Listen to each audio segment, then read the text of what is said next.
All right, everyone. Welcome to this morning's Toolbox Talks. We're going to be going through FCS TakeOff. This is going to be kind of a short webinar. It's probably about 25 minutes long.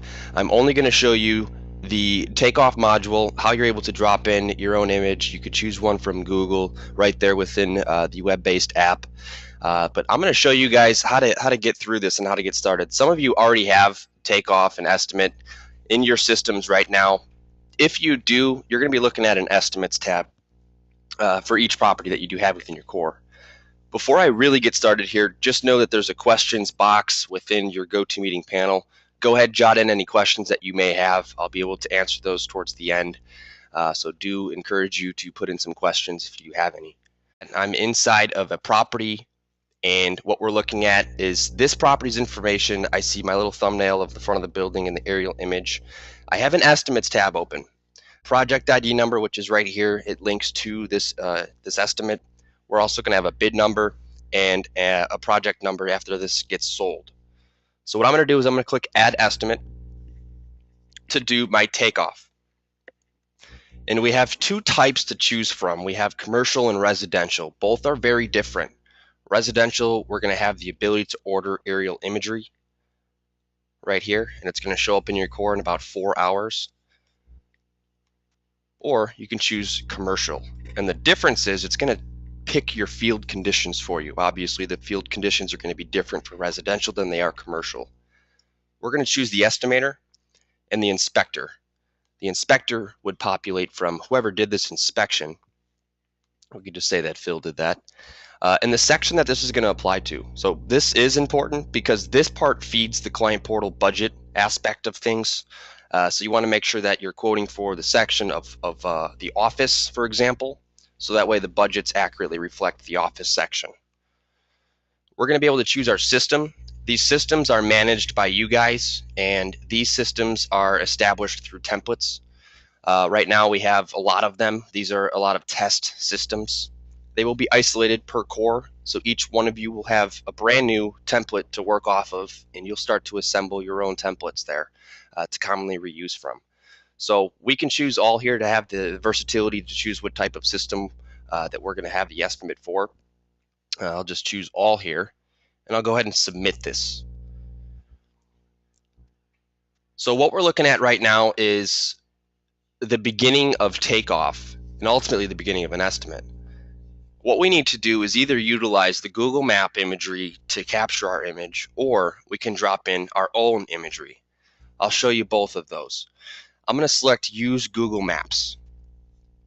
And what's going to happen is it's going to pull open my location, and what I need to do is just section off and capture my aerial image. When I fit the building inside my window, I'll click on this check mark, and that's going to save my image. Now I can move forward, I can set my scale, I can identify my total area, my curves, my wall flashing, and then move into the estimate. Also, I can delete this out, which is what I'm going to do now to show you that you could drop in your own imagery as well as use this Google Map imagery. It's really smooth on the iPad or tablet if you choose to use this function. So what I might do is just capture this address, and I'll just open up Bing. I know Bing's got some really good imagery. Let's go to bing.com, hit up the maps, hit the address in there. And we never want to capture an image with a 45-degree angle. Our measurements will not be accurate. So we always want to get the straight down shots of the building that we're going to be measuring. So I'm going to do Command-Shift-4 if you're on a Mac. If you're on a PC, a great screenshot tool would be Snippet or Greenshot. I think it's greenshot.com or Snippet. I don't know what that website is, but both good tools for PC users that want to capture screenshots. So what I'm going to do is select to insert my image, and I'm going to choose from my desktop. I do have a question here. Are you doing this from the core? Yes, I am doing this from the core. It looks like we're at a different page right now, but as soon as I was in the core, I opened up my estimates tab per my property, and it brought me into this page. But it absolutely feeds your core and is a part of your core. So this is my screenshot. I'm going to select it, and I'm going to upload that. So we can see that that was the same type of image. It was really close, a little bit different. And then I'm going to walk through this and just identifying your field conditions and show you some of the things that you can do with it. So first things we need to do is set the scale. Since this is a still image, or this could be a blueprint, or this could be a grid. Either way, you got to set the scale. We need to identify one length of a known measurement. So let's just go ahead and plot down this point from a computer. I'm double clicking. From an iPad, I'm double clicking. But you do have the ability to lay down plots with this icon to the right, this arrow that points down. So it says set my scale. I can obviously scale this later if I'm not out there yet. We'll say this is 219 feet. Set the scale. So I'm out on the roof actually. I could be doing this from my iPad. Measure that section or measure that length and put 219 feet. So now all of my other measurements are going to be precise. So I'm going to come in here. I'm going to stick inside of these walls. And I'm just going to identify the area at this point. Depending on how much time you want to spend with it, you can really get these curves nice if you zoom in tight. Maybe I should just spend a little bit of time on this. So I'm just going to wrap around my perimeter. You just saw me zoom in on the right side. There is a zoom function for you to get really close to this image. And this is what I'm going to do. I'm just going to keep plotting points around any curve. And this goes with FCS Inspect as well. When you really do it, take your time, you get these curves down. It really does look good. All right, so I'm just going to wrap around here as quickly as I can. I don't know how many of you do estimates out in the field, but at least you can go out there and get all of your known measurements, walk the roof, find all of the inventory. And as I continue to pick my field conditions, I'll show you that you can not only use the ones that are set for you, I know I'm a little over the wall there, but you can also identify your own. I think I'm spending way too much time on this. I'm just going to kind of round out here.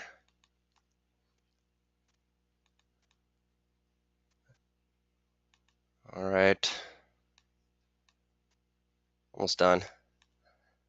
Okay, so this is my area. Now, if I zoom out, I can kind of see what I've done so far. That looks good. I'll go ahead and check mark this. This check mark kind of saves exactly what we were just doing. So I can zoom in here. Let's say there's a courtyard in the middle and we need to subtract that area. That's fine. What we can do is select the area. I might as well do a box here. I could do area or box. I'm just going to plot down my box. Maybe that's my courtyard. Save that. And with this option here, you're going to see as we identify each field condition, we can choose from this little gear button. And we have a few different pieces here that we can use. We can add a pitch to this if we needed to. If we did add a pitch, we would just add that here and it would multiply that out. It was a 3 by 12 pitch, multiplying that out. We can make this a negative area. So I just made that a negative area. It subtracted my square foot from the total area 1. I can also copy and move this stuff too. So it's pretty versatile with what we have set up here. I don't need this area. I'll just delete it. Curb flashing. Let's go ahead and put on a couple of curbs here. I chose a box. I'm going to pretend that this is my curb. But let's say that we have a ton of curbs. What we can do is copy them. And what I just did is I aligned my cursor with the first plotted point of my curb. And if I go to the left here, anytime we have a preset area or a field condition we just identified, we can copy that field condition. So I know it's a little hard to see, but my mouse is going over this little icon here. And wherever my cursor is, it's going to plot that. So I can continue to move and do the exact same curve as the rest of them. Okay, so that's a pretty cool feature there. I can go to the wall flashing. Let's say that this perimeter is actually all, let's say a 2-foot wall height. I can literally go back to my first known plot for my area and duplicate the total area. So there's my wall. I quickly assigned that. And I even get to assemble a wall height. I know it may not be 2 feet all around, but if it is, you can put 2 feet and then multiply that out for me. If there's a wall area that is different, that's fine too. Let's say this area here was just a straight shot.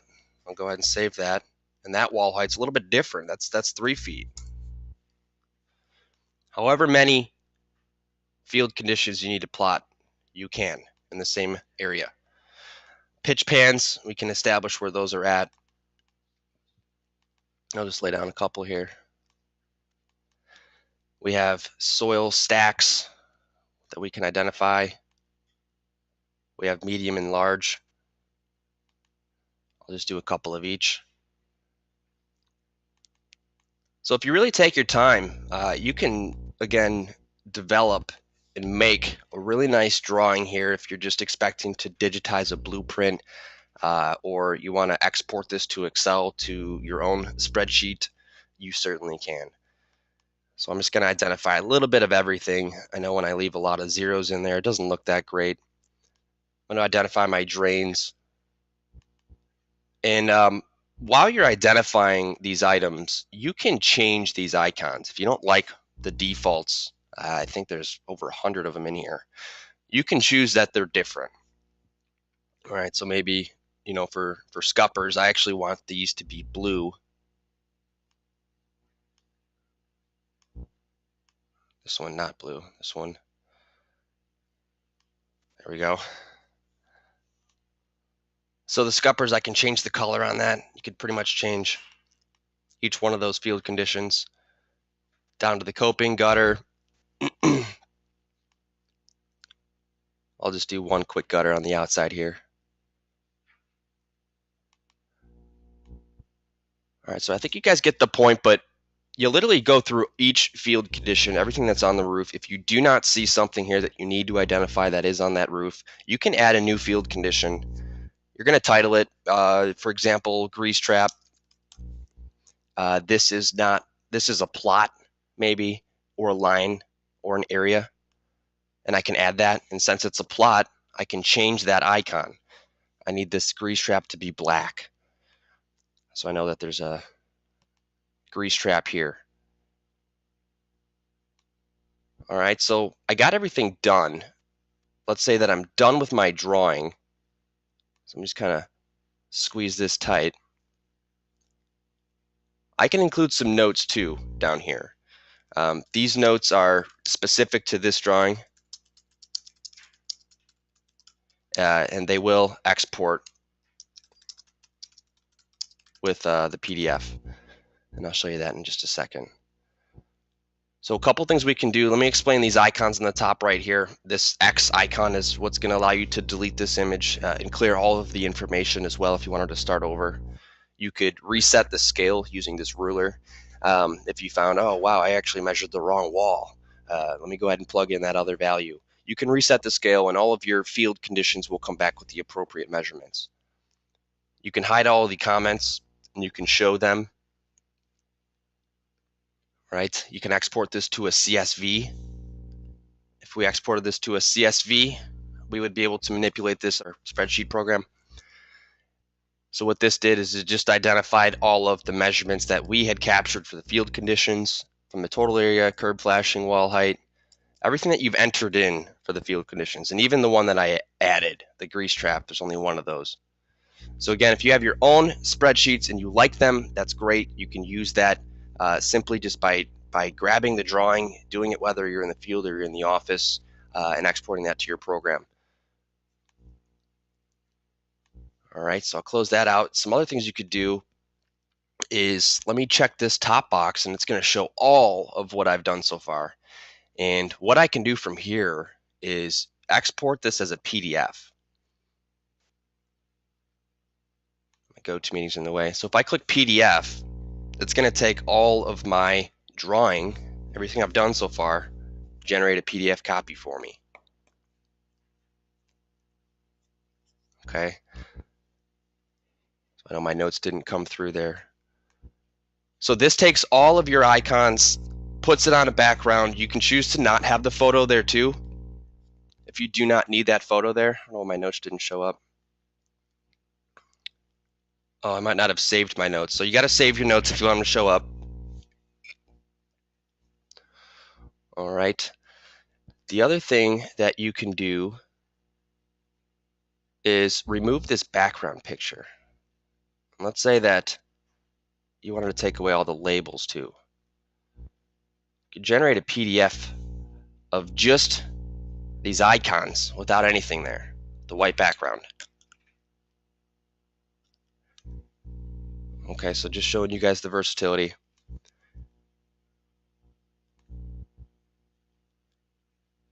All right. Also, if I chose to delete this image, I'm just going to go ahead and delete it out and go back to the main view here. The two options were to insert an image, to use Google Maps, or down here it says plot on a grid. That's absolutely an option. It's just a grid. You still got to set your scale, but this kind of goes back to being able to digitize a blueprint or not upload that blueprint and just kind of follow along with it. We do have the grid available for you as well.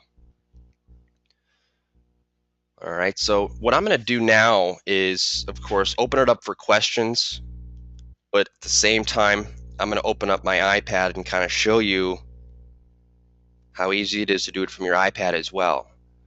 So, of course, I was on my computer the whole time. I'm just going to log into my company here, and I'll just choose Art of Arc. Go to the corporate. I seem to like that property. Or Matt's Bait and Tackle, that's fine. And I'll go to Estimates from my iPad, and I'll click Add New Estimate right on the bottom right here. When I click Add New Estimate, it brings me into the page to set it up. If I want to change my project number, I certainly can. I could even put a name, I believe. You could call it Project Will. Commercial or residential. That dictates the field conditions. The inspector is going to be populated by whoever did the inspection. Then the estimator is going to be whoever's doing the estimate. Populate the system. I know that's not really what we're talking about today. That's more of the estimate side. But next week we will show you that. So right from my iPad, it's really easy if I did the use Google Maps. The other thing you could do from your device is open up, Bing or Google, whatever imagery you like. Apple Maps is great. If you open that up, save your screenshot, crop it down, you can certainly use that from your device as well. Okay, I do got a question about the estimate. I'm not going to go into the estimate yet. I will flip it into estimate just to quick show you, but that's what next week's going to be all about. Okay, so right from my estimate here, or for my iPad, I did choose from Google, and I'm going to choose this check mark. That's going to save my image for me. And right from my iPad, I'm going to do everything that I did from the computer. Some may even say it's easier. I'm going to set my scale, 219 feet. Okay, so scale set. Now I'm just going to plot.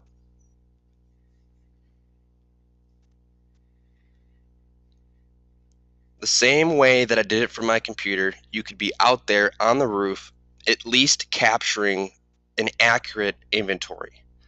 Not just what's on the roof. Where is it? How much of it? All right, so save that. So there's my area. Curb flashing. Again, you just go through all of your field conditions just the same way that I did.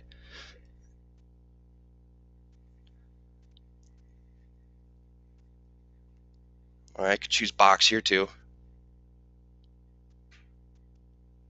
And just like I did on the computer, I can copy other areas. All right, wall flashing. We'll call it the same as my total area with the 2-foot height. Soil stacks. Do a couple of those. Okay, so I think you guys get the point here. After I have all of my field conditions, to answer your question briefly, what I would do is on the top right, I'm currently in takeoff. But if I need to, I can easily flip this into estimate. And when I do that, I'm just going to show you, I'm not going to go in it. It brings apart my estimating program. So what I would do is associate an hourly rate, hours per unit per quantity. And then on the bottom half is where we're going to be able to assemble our components, our assemblies, which has all of your materials and your labor associated with it. Okay, so sneak preview. This is estimate, and this is takeoff. So you can toggle back and forth pretty easily.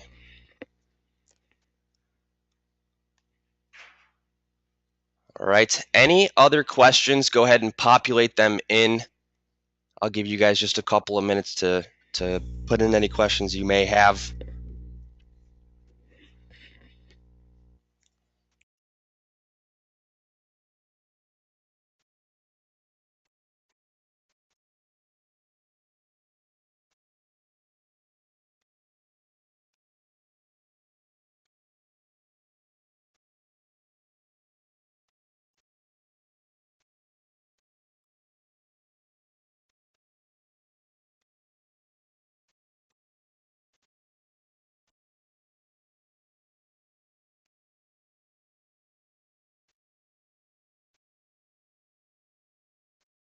All right, I got a couple of questions here. Thank you.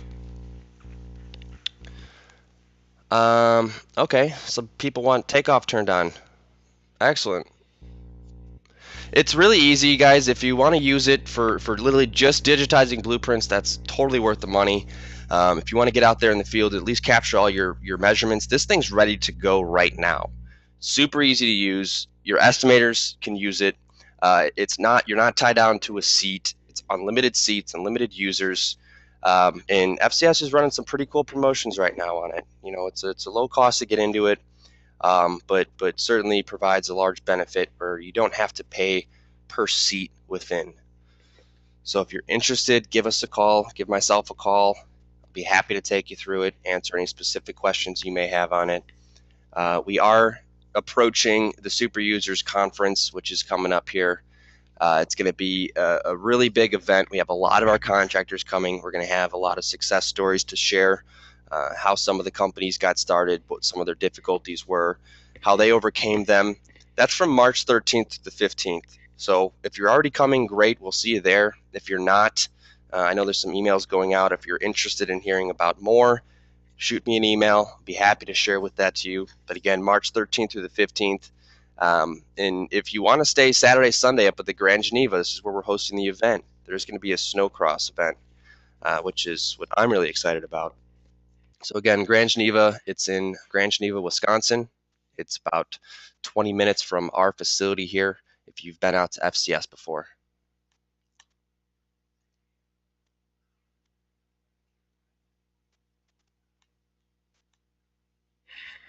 All right, I'm not sure that I understand that question. Can you upload a plan? You might be referring to a PDF, which yes, you can. You can upload a PDF within here to be able to trace on top of that. So if you got existing plans, you want to trace over those or at least digitize that, absolutely. Go ahead and drop that in, just like I showed you guys. If I deleted out this aerial image right here, you would be able to insert image. And from your device, it asks you to choose an existing image or take one. You can absolutely do that, not a problem.